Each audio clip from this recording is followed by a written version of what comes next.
বিশ্বে নতুন করে বাড়ছে করোনা সংক্রমণ। আগের তিক্ত অভিজ্ঞতায় ক্ষয়ক্ষতি এড়াতে দ্রুত প্রয়োজনীয় পদক্ষেপ নিচ্ছে স্বাস্থ্য অধিদপ্তর।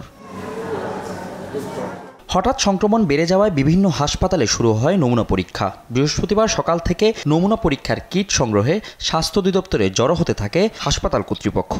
সবার মুখেই ছিল চাহিদা অনুযায়ী কিট না পাওয়ার অপেক্ষা। সব জায়গাতেই চাহিদা আসতেছে, একটু সংকট আছে, এটাই বলছে তারা।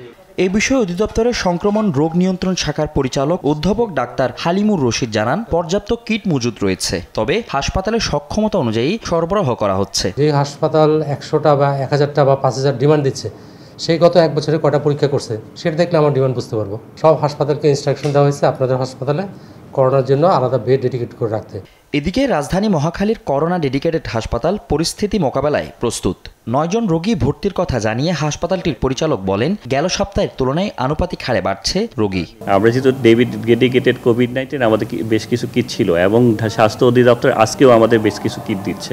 এখন থেকেই যদি তারা কোভিড প্রোটোকল বা প্রিভেনশন মেজার নেয়, যদি স্প্রেডটা মানে লাখ লাখ লোকের না হয়, then we are very much capable to deal with ইট।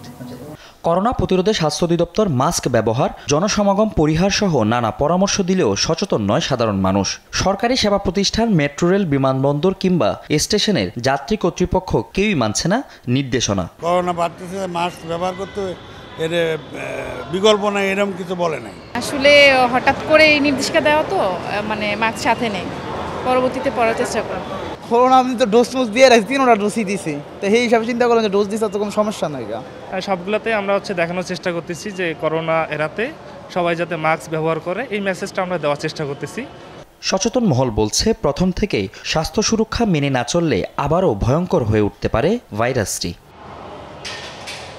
ফজলে আদিত্য, দেশ টিভি, ঢাকা।